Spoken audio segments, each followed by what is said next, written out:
In this video, I'm going to talk about the short-term and long-term habits of a superintendent that will make you absolutely successful. Are you curious about what things can I do on a daily basis to be an amazing super? Or what are some things that I can do to look out ahead, right? These are all concepts that we're going to cover right now.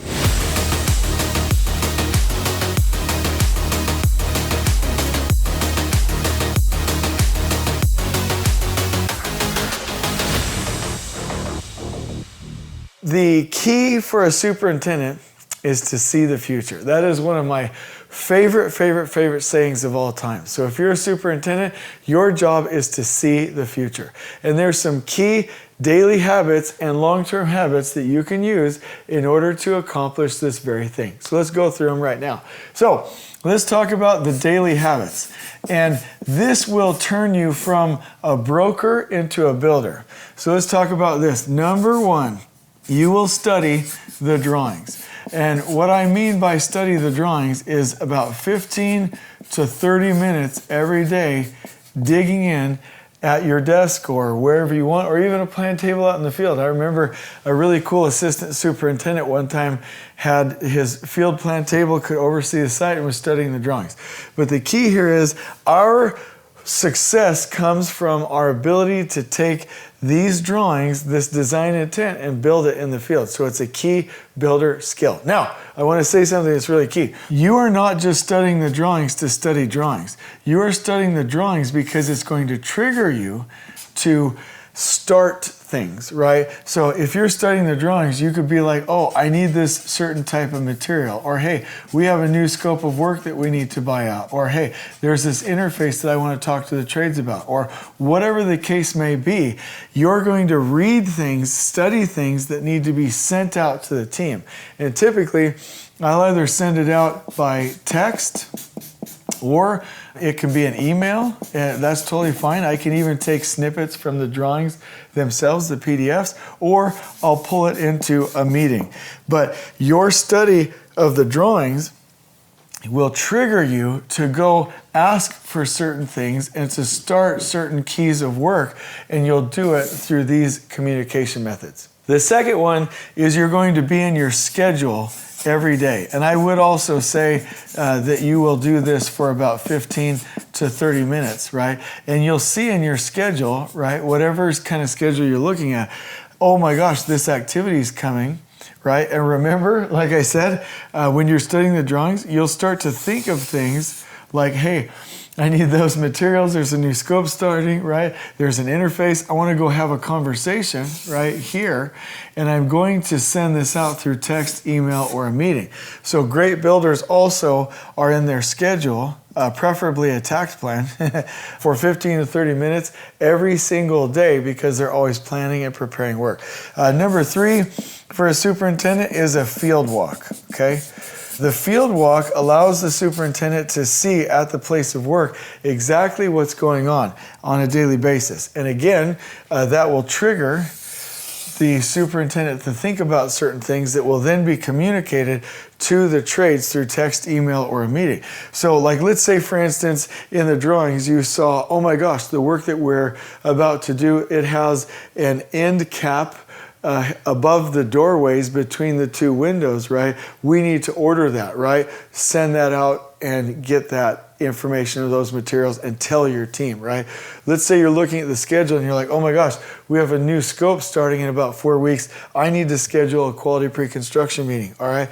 Let's go ahead, that's what we want. I might send an email out to the project engineer and the PM to schedule that meeting, right? You out doing a field walk, and you notice, oh my gosh, the way we're installing the work isn't on track. We have a new crew. We need to go ahead and orient that new crew and loop them in with the quality of basically the quality visual boards that we've created for that work, and let's hold a quick quality pre-construction meeting, right? You're going to know what you want and then text or email or schedule a meeting to go ahead and get that done, right? So these things are all triggers. You're in the drawings every day, you're in the schedule, you're out doing field walks, you're observing and you're staying ahead. Observing, staying ahead. These are the keys. Now let me talk to you about the long-term habits. So there's 3 long-term habits with this as well. So every key superintendent. So I do want to draw you the core of construction scheduling first. So if you have a phase of work, let's just go ahead and draw a little bit of a building here, right? Let's say you have a phase of work.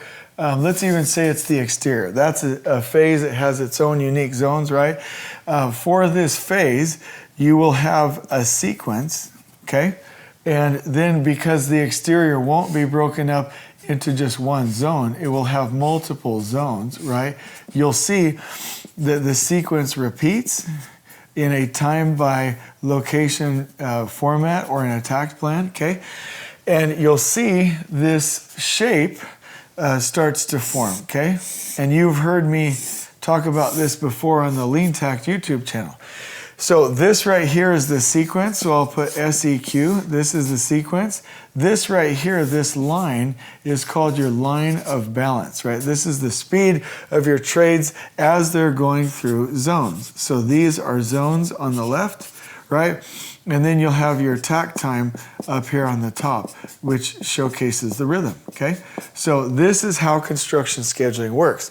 Now, at the end of this phase, you'll have a buffer, and that's directly related to any risks that you might have on your project site. However many risks you have in your phase, you will also have to have picked up in your buffers, and then that creates your milestone at the end, okay? So this is the basic framework for how we do construction scheduling. So as time ticks by, your train of trades is coming down and it forms this shape, right? And we've talked about before, the longer this shape is, the slower the train is going, the narrower and more inclined, the faster the train is going. But this also helps us to understand the 3 key long-term habits of a superintendent. Number 1, a superintendent will pull plan with the trade partners, meaning he or she doesn't do it his or herself, right? But with the trade partners, according to the last planner system, before this phase starts, about 3 months, we'll host a pull plan. Now, if your project started here, right, you obviously will fit the pull plan in wherever you can, but you're going to attempt to do a pull plan 3 months ahead of time so that you can vet this sequence, identify the right number of zones, and really plan this phase. Okay, the second one is your quality pre-con meeting, right? And we have talked about this quite a bit. If you have an activity, and let's just take the first one here, or a tacked wagon, a new scope that's going to start, okay? I'm gonna pull that out, and that quality pre-con meeting, okay? I'll just write quality, and I'll write pre-con meeting here, needs to happen 3 weeks before the work starts.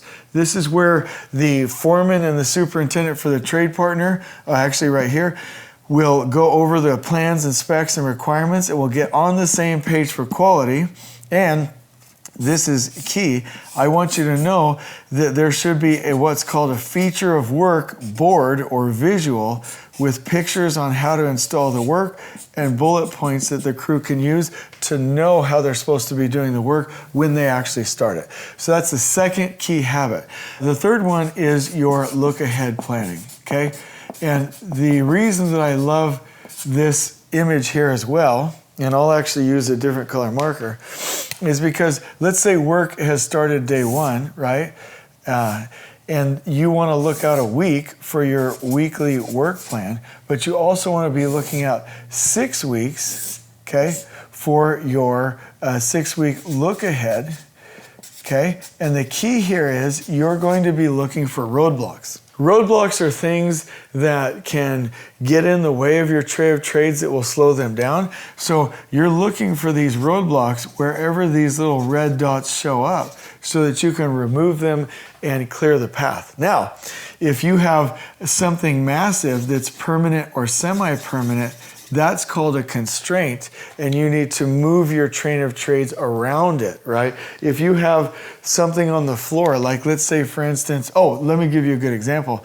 Let's say that there's a hoist on zone number 4, And that's not going anywhere, right? You don't want to tell trades, hey, just go ahead and push through it. You'll say, go to zone 1, zone 2, zone 3, and skip zone 4 and go to 5, and then on, and we'll come back to the hoist area, right? So you'll also want to know constraints. These are permanent things you have to move around, and remove roadblocks. These are non-permanent things that you need to remove. So if you as a superintendent hold these as your basic skills, your basic habits, pull plan, you'll know the sequence and the phase, and all of your trade partners will be bought in and they will be committed to the plan. Second, your quality pre-construction meeting, if you do that 3 weeks ahead, everyone will know what they're expected to do and be able to install a quality product. 3, look ahead planning, clear the path out ahead of the trade partners by finding and removing roadblocks and finding and moving around constraints and planning for the constraints.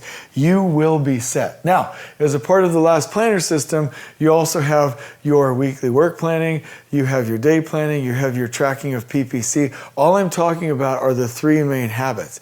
If you do this, you'll stay ahead and be consistent. So if you ever need help with this, with these habits and implementing systems where you can do this, let us know. At LeanTact, we have over 35 engineers that are trained schedulers that can help you in pre-con and can train you and help you to manage this process on site. So let us know if you ever need help. But at the base of this video, I want you to know that every great super every day will study the drawings, be in their schedule, and do a field walk. And every great super long-term will do their pull plan, quality pre-construction meetings, and look ahead to remove roadblocks and find and move around constraints. I hope you've enjoyed this video. On we go.